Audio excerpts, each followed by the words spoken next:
Keskerakonna peasekretär Priit Toobal, on kuulda olnud, et oled tulnud Arvamusfestivalile arutlema eelkõige parteide rahastamise üle. Mis on need põhipostulaadid, mis endaga kaasa võtsid? Eelkõige tegelikult minu teema on küll suuresti valimiste süsteemid ja valimisküsimused, aga sealhulgas ka erakondade rahastamises. See on see valdkond, see komisjon, millega parlamendis tegeleb. Ja just valimiste osas ma pean silmas valimise langetamise teemat, arutaks selle üle, mis praegu on aktuaalne teema. Tõstataks uuesti lauale valimiste teema, sest ma arvan, et seal need probleemid, mis sellega kaasad on, ei ole otsa saanud. Ja miks mitte rääkida uuesti ühest, ma õigesti mäletan, siis ühe reformierakondlase Rain Rosimannuse mõttes sellest suurest valimispäevast. Praegu on nii, et on 4 valimised ja ei ole aastat, kui ei ole valimisi. Ma arvan, et mingis mõttes on neist valimistest tüdinenud nii valijad kui poliitikud ise, et võib-olla peaks uuesti kaaluma suure valimispäeva ideed, et kus 4 aasta tagant on ühed valimised, kus sa valid nii parlamenti, kohalikku omavalitsust, meie idee järgi ka president ja otse, nii et sellel teemadel ja ka parteide rahastamisest, et minu arvates see töö, mida tegi põhiseaduskomisjon, üks 3 aastat tagasi alustas selle ülesandega, selle tööga juba koos jääkeldri protsessi ja rahvakoguga, et ikka nii jälle on kuulda nurjed, et justkui see seadus ka, mida parlament vastu võttis, mis täna reguleerib erakondade rahastamist, justkui pole hea, mis minu arvates tõele ei vasta, et hea meelega kuulaks pigem selles plokis siis arvajaid, et mis siis veel tegema peaks, mis veel puudu on. Minu meelest on täna see olukord hoopis üle reguleeritud, mitte ei ole enam probleem, et on vähe reguleeritud.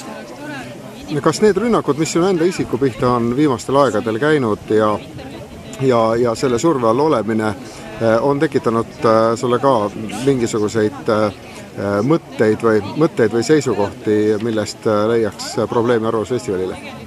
See on pigem selline probleem, et ma arvan, et kahjuks poliitikud peavad selles olukorraga vahel varem või hiljem kokku puutuma ja mul tuli see võib-olla isegi varem kui oodanuks, et seesuguste rünnakutega rünnatakse, aga Arvamusfestivali ma pigem ikkagi lähtuks sellest, mis on erakonna platvormis kirjas, mida ma tahan arvajatelt teada saada ja mis on hilisemas parlamendis kasulik, nii et ja kasuks, et selle jätaks tahaplaanil. Kes paremini ette valmistatud, kes mitte nii väga, aga selge see, et erakonnad alustavad siit Arvamusfestivalilt oma valimismaratoni kevadisteks Riigikogu valimisteks. Julged sa praegu välja öelda juba, et oled kandideerija? Ma arvan küll erakonna peasekretärina, ma arvan, et mul on lausa kohustus olla üks neist 125, kes läheb Keskerakonna lipu all valimistele ja ma arvan, et need 4 aastat või 3,5 aastat, mis praegu sellest valimistsüklist käidud on, ma arvan, et ma ei ole halvasti esindanud ei Järvamaa ega Viljandimaa rahvast. Mis on need, 2-3 olulist loosungit, mida sina ja sinu kaasmõtlejad on praeguseks hetkeks juba paika pannud, millega püütakse inimeste sümpaatiat ja hääli?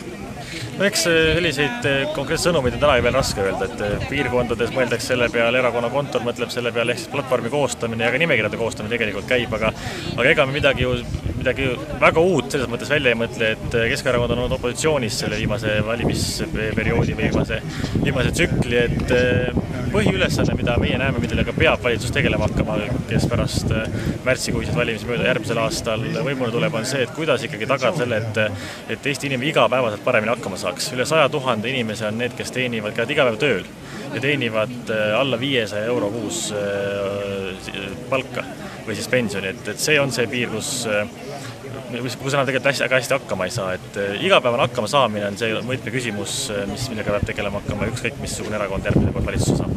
Eestimaal on väga palju inimesi ja nagu me näeme siin juba foonilt ka siin Arvamusfestivalil, kes ütlevad, et 4 võimuparteid ongi selles süüdi, et inimestel raske on ja süü jaguneb nende vahel solidaarselt.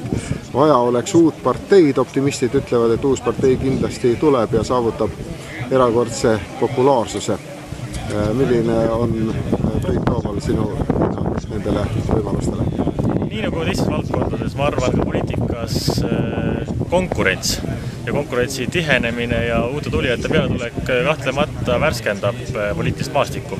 Nii et need, kes täna meie kõrval oma telgiga üleval on Andres Herkel ja uus partei või ma nägin siin täna Kristiina Ojulandi, kes samamoodi partei loomiseks ideid ja inimesi kogub. Mina igati tervitan nende tulekut, taastulekut poliitikasse, sest ega nad kumbki tegelikult ei Erkele kui Ojulandi uued tegijad pole, aga parteid on nime poolest vähemalt ja võib-olla ka mõne idee poolest uued, nii et mina tervitan ja loodan, et nad teevad head nimekirjad, hea platvormi ja tulevad parlamenti.